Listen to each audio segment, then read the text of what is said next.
I'm turning 28 in exactly a week, and I'm officially entering the late 20s. So by 27, I would just say, I'm in my mid 20s, but now I have no other option but to accept the reality. I mean, when I was a child, I would call a 28-year-old woman an auntie. So, welcome to my auntie era. So, I was quite excited about turning 28. I still am actually. But I have also been thinking about a few things lately, like how I would think my life would turn out when I am 28 and how it actually has turned out. So I'll start off with things I'm grateful for. Welcome to Thinking Out Loud. So I want to start off with things I am grateful for. First of all, for this life, obviously, for my body, for my health. And then I have to thank my parents. Like, you know, Indian parents, they don't really have this concept of gifting. Like, my mom still makes an effort to give me a gift. My dad, he's like, it's just a formality. But my parents have given me the most expensive gift, which has to be freedom. They've given me freedom to choose what's right for me and what's not, which I know a lot of people don't get. I'm grateful for the person I'm becoming. I'm grateful for my friends. I'm extremely grateful for them. I mean, my girlfriends, I am nothing without them. If you guys are watching, I love you. Then I have to thank you all. I mean, I have this small, cute community because of which I get to do what I love and I can make money out of it. I mean, I have so many things to be grateful for. And now when I look back, I also feel how a completely different person I was. As a child, I would believe anything and everything people would say to me. I couldn't speak for myself much. People would come, say things about me, you are this, and I would believe them. I would totally believe them. So as a kid, I was told how I have a weird looking nose, and I was told I don't look beautiful. So yeah, when people told me that, I totally believed them. Like, for the longest of time, I thought I am not beautiful. For the longest of time, I was conscious about my nose. And growing up, I've learned that, people don't get to tell me who I am. Like, not just physically, people have also said things about my nature. Like, they would tell me, you are like that, you are like this because you do this. I mean, I know myself the best. You don't get to tell me who I am. And that changed when I entered girls' college. I mean, I did my graduation from a college in Delhi University, and that changed my life. Girls are girls' best supporters.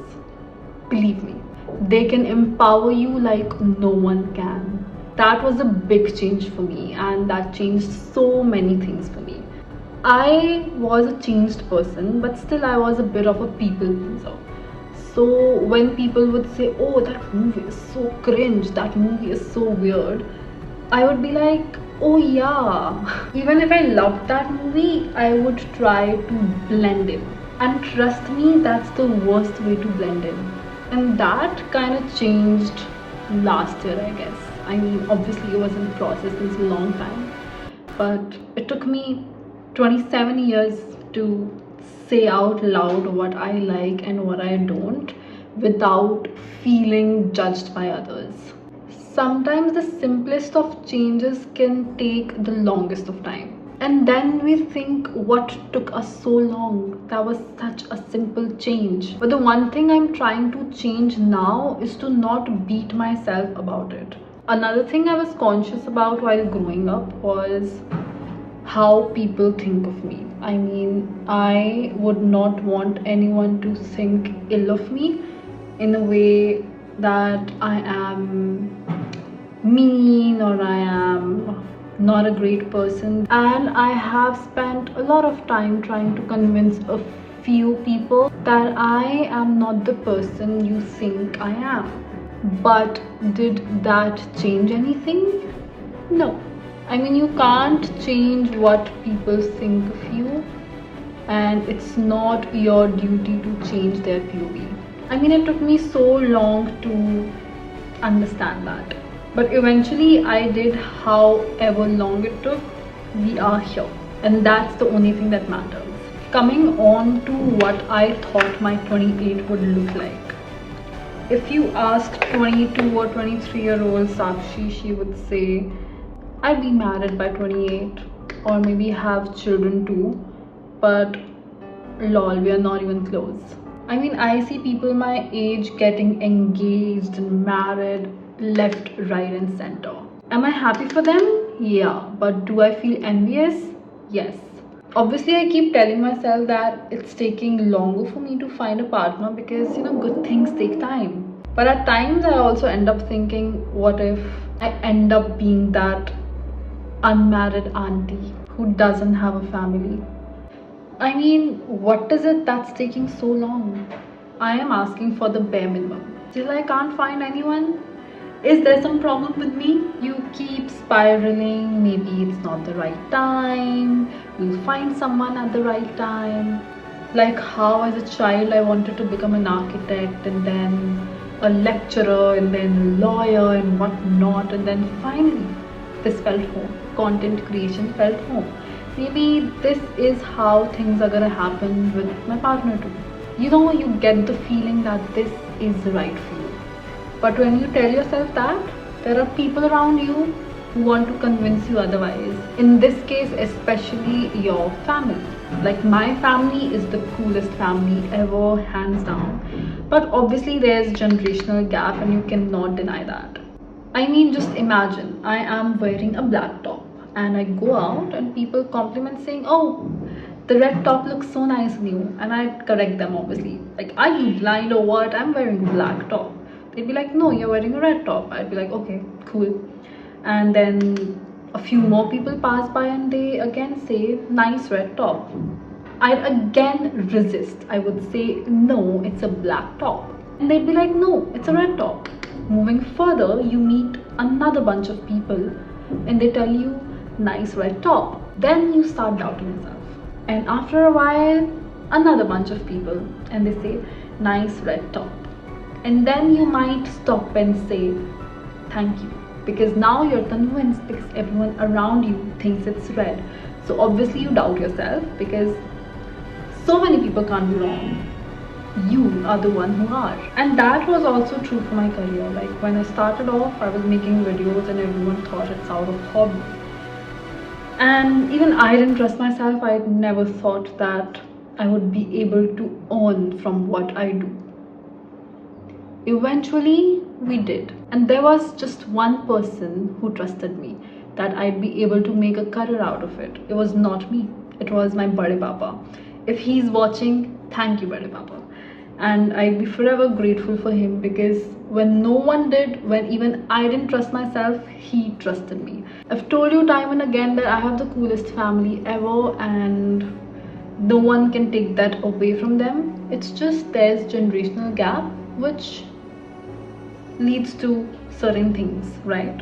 Even this time, like when it comes to marriage, he's the most supportive of all. He's like, you take your time, you see if the person is right for you.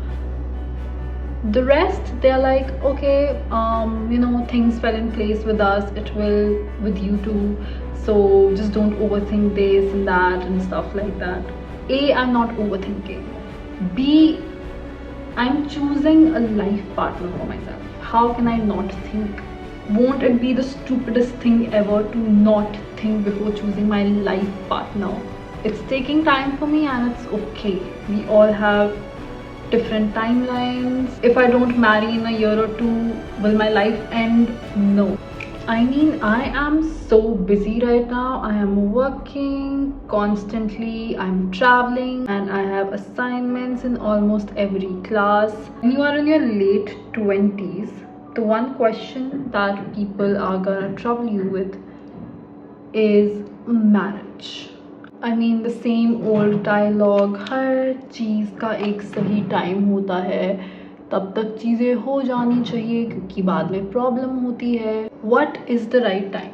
I mean, The ideal time to get married and to have children is 22 according to science. वो तो उम्र निकल गई. Now I'm anyway late. And anyway, I've been told that it's gonna take me longer to find a guy because I'm a content creator. People don't really support get ready with me videos because of I don't know what reason. I don't even want to know. Worked so hard to be independent, and now people are coming and telling me that your work is looked down upon. Finally, I love myself, I respect myself.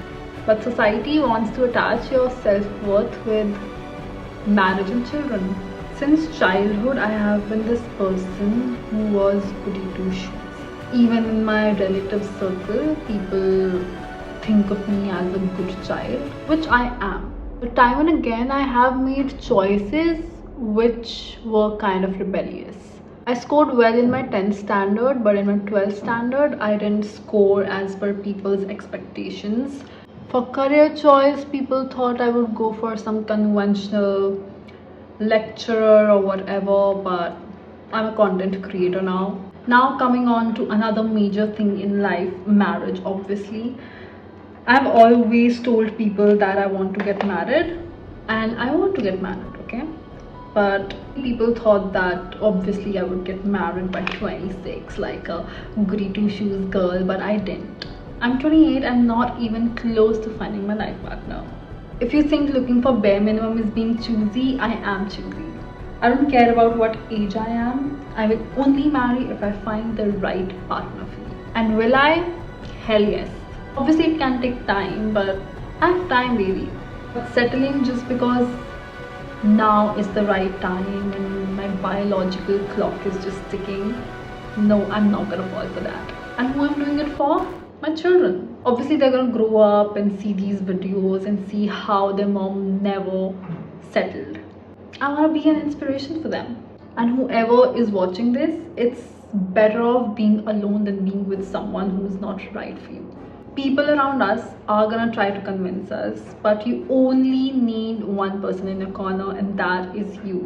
When you trust yourself or God or universe, whatever you believe in, things are gonna happen for you in the right time, in the right way. I'm turning 28 and I am manifesting the right partner for me. Who knows, next year I might be making a video with my fiance or husband. That was me thinking out loud. See you in the next one. Till then, be kind and start with yourself.